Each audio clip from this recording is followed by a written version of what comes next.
Meus irmãos, a paz do Senhor. Meus queridos, vamos à nossa leitura bíblica dessa sexta-feira. A leitura sugerida para nós hoje encontra-se na primeira carta aos Coríntios, capítulo de número 9, o versículo de número 16, que nos diz o seguinte: porque se anuncio o Evangelho, não tenho de que me gloriar, pois me é imposta essa obrigação, e ai de mim se não anunciar o Evangelho. O tema sugerido para nós, ai de mim se não anunciar o Evangelho. Lembrando sempre, irmãos, que estamos estudando a lição de número 11, que será aplicada no próximo domingo, permitindo o Senhor, que traz por título Comprometidos com a Evangelização. Pois bem, irmãos, neste ponto, Paulo está meditando sobre a sua vida, está falando sobre a sua própria condição, sobre quem ele era, sobre o que ele havia feito e o seu compromisso, o voto que ele fez em servir a Cristo da forma como ele fez, da forma como ele decidiu servir. Isso é muito importante observar e é muito importante identificar para que a gente não fique cobrando das pessoas algo que foi a decisão de alguém em particular. Nós vamos ver que vai haver denominações, igrejas que se dizem cristãs, que vão impor isso aos seus obreiros, que eles façam voto de pobreza, que eles não se entreguem ao matrimônio, que eles simplesmente abram mão completamente de suas vidas. Isso não pode ser pedido para ninguém, irmãos. E nós não temos o direito de pedir isso a ninguém. O que Paulo decidiu fazer com a sua vida foi uma decisão que ele fez, lógico que foi apoiada pelo Senhor, mas ele próprio não achou que seria cabível trazer alguém para essa aventura que seria a vida dele.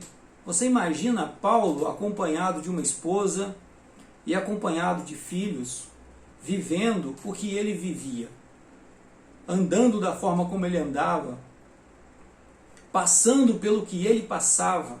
Imagina como que aquilo teria sido praticamente impossível.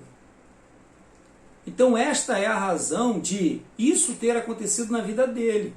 Ele decidiu não casar. Ele decidiu não ter compromisso com família. E seguiu a sua vida e foi fiel ao Evangelho de Cristo. Então quando ele diz aqui que não tem do que se gloriar, é porque ele olha para a própria vida, ele olha para quem ele era e o que ele fez. Lembra que a conversão de Paulo se dá em meio à morte de Estevão. Ou seja, Paulo, ele meio que auxilia na morte de Estevão, e por causa disso, isso passa a pesar na vida dele. Eu já disse aqui sobre o quanto era vivo na mente de Pedro aquela noite em que o galo cantou. O quanto aquilo era significativo para ele, o quanto ele não esquecia daquilo.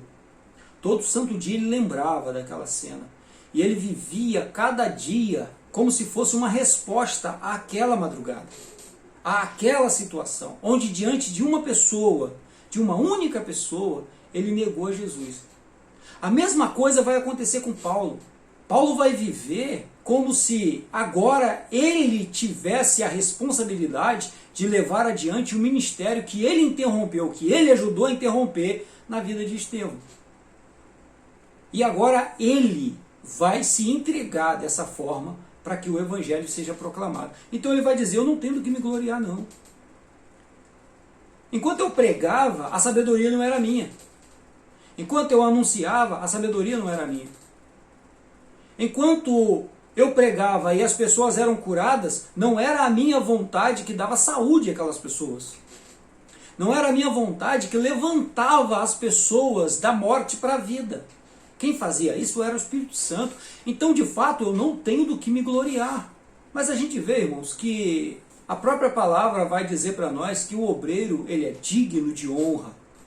Digno de maior honra. É aquele que dedica a sua vida em fazer a obra de Deus. Sim, essas pessoas têm que ser honradas. Nós temos que honrar. Se nós estamos aqui hoje, é porque teve pessoas que vieram antes de nós. Dá uma olhada ao que ficou para trás de você. Hoje você faz parte de uma igreja bonitinha, de uma igreja arrumada, de uma igreja com um banco acolchoado. Hoje você faz parte de um lugar confortável, mas os que vieram antes de você tiveram que trabalhar para isso acontecer.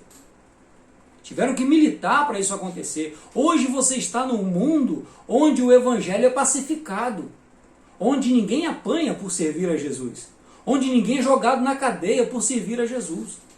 Aqui no Brasil é até uma falácia reclamar sobre cristofobia. Aqui no Brasil isso não existe. Aqui no Brasil nós somos maioria. Em outros lugares do mundo, sim, existe essa perseguição ao cristianismo. Aqui não, aqui foi pacificado. Aqui no Brasil, nós estamos em paz para anunciar o evangelho. Isso tudo, irmãos, alguém pagou por isso. Alguém sofreu as perseguições. Alguém foi chamado de crentinho. Alguém foi ofendido por simplesmente seguir a Jesus Cristo e não seguir a religião da moda na época. Então, dá uma olhadinha para trás e você vai ver que você está num lugar privilegiado. Hoje você vive o sonho de muitos crentes que hoje já estão no Senhor, que já estão nos braços de nosso Deus. Por tudo isso, por toda essa realidade, seja porque nós estamos substituindo alguém, seja porque as portas foram abertas para nós, seja porque nós hoje somos privilegiados, por tudo isso, ai de nós, se nós não pregarmos o evangelho. Porque se nós estamos aqui, foi porque pregaram antes. Nós hoje somos frutos do trabalho dos que vieram antes de nós. Agora, qual é o fruto que nós vamos deixar para a próxima década? Para o próximo século? A Assembleia de Deus acabou de passar do seu primeiro século. O que nós vamos deixar para o próximo século? Qual é o fruto? E esse fruto sairá das nossas mãos. Então, que igreja haverá no futuro? Qual foi a igreja que nós semeamos? Medita hoje durante o seu dia, dá uma analisada no seu altar, dá uma analisada na sua vida por um todo.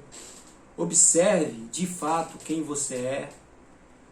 Perceba que o Espírito Santo está com você. Ele quer te ajudar.